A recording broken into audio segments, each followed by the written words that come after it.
Chapter 19. Can't Sing and Dance and Write It Away. Du Bois had now become the older guy hanging around all the young artists up in Harlem. On March 21st, 1924, he'd gone to a club to see a bunch of young poets and novelists who were supporters of his. This event is where he'd meet many of the young black artists who would form what's now known as the Harlem Renaissance. And Du Bois wanted to make sure they used their art to advance black people by getting white people to respect them.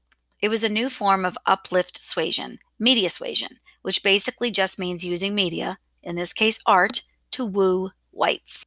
But not everyone was kissing Du Bois' assimilationist feet. There was a resistant group of artists that emerged in 1926 who called themselves the Niggerati. They believed they should be able to make whatever they wanted to express themselves as whole humans without worrying about white acceptance. One of the Niggerati's most prominent poets was Langston Hughes, who declared that if a black artist leaned toward whiteness, his art wouldn't truly be his own. That it was okay to be a black artist without having to feel insecurity or shame. They wanted to function the same way as the blues women, like Ma Rainey and Bessie Smith, who sang about pain and sex and whatever else they wanted to, even if the images of blackness weren't always positive. W.E.B. Du Bois and his supporters of uplift suasion and media suasion had a hard time accepting any narrative of black people being less than perfect, less than dignified. But the Niggerati were arguing that if black people couldn't be shown as imperfect, they couldn't be shown as human, and that was racist. It would be up to black artists to show themselves, to write and paint and dance and sculpt their humanity whether white people liked it or not, whether white people saw them as human or not. And they didn't see themselves as human. Instead, black people were symbols, animals, and ideas to be feared. As a matter of fact, in 1929, 3 years after the formation of the Niggerati, Claude G. Bowers, an editor for the New York Post, confirmed this in a book he wrote called The Tragic Era, The Revolution After Lincoln. Lincoln? Lincoln? Abraham Lincoln has been dead for more than 60 years, but Reconstruction, if spun correctly, could be used as a way to play upon the hatred of racist white people. This was a way Bowers could tap back into the old days, drum up that old hateful feeling, rev the engine of racism, which, by the way, was still just as alive and consistent, which is why anti-racist artists like the Niggerati found it silly to play into white comfort. Bowers was angry about the fact that Herbert Hoover, a Republican, swept the election in 1928. Remember the switcheroo? Snatching several southern states. The tragic era was meant to remind Democrats, Southerners, and racists that innocent white people were tortured by black Republicans during Reconstruction. It's almost laughable, almost. But it charged up racists and even sparked a re-release of the racist classic Birth of a Nation. The argument of the savage, inferior black person rides again. It's getting exhausting, right? And this time Du Bois, who'd been slowly inching toward anti-racism, decided to respond to the Bowers book. Du Bois wrote and published what he thought was his best work, Black Reconstruction in America, 1860 to 1880.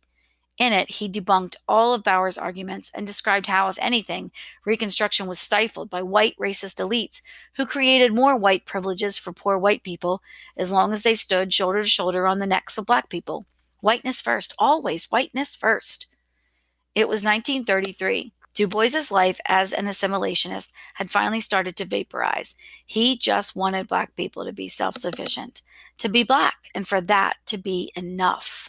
Here he argued that the American educational system was failing the country because it wouldn't tell the truth about race in America, because it was too concerned with protecting and defending the white race.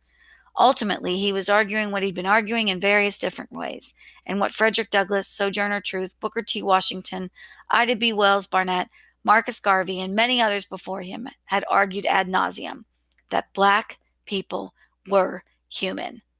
Despite uplift suasion, despite media suasion, despite the fact that the NAACP was under new leadership, Walter White, who had decided to lean more into uplift suasion, White wanted to transform the NAACP into an organization of refined folks, like himself, whose mission was to go before courts and politicians to persuade the white judges and legislators to end racial discrimination.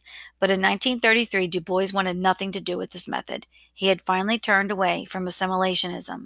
He had finally turned toward anti-racism. So he took off from the NAACP, escaping the madness and bureaucracy, and headed down to Atlanta University to teach. He'd taken up a new school of thought, Inspired by Karl Marx, Du Bois broke ground on a new idea, anti-racist socialism. He used this idea to move further into anti-racism, even critiquing black colleges for having white-centered curriculums or for having white teachers teaching Negro studies in black schools. The reason he turned such a sharp corner was perhaps because the country had entered into the Great Depression. No one had money. But it's one thing to have no money. It's another thing to have no money and no freedom. So black people were experiencing a kind of double depression.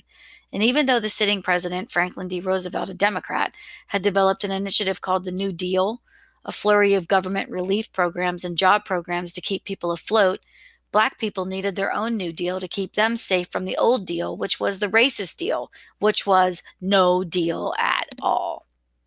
Note, this was the start of the shift, where the Democratic and Republican parties started transforming into the ones we have today.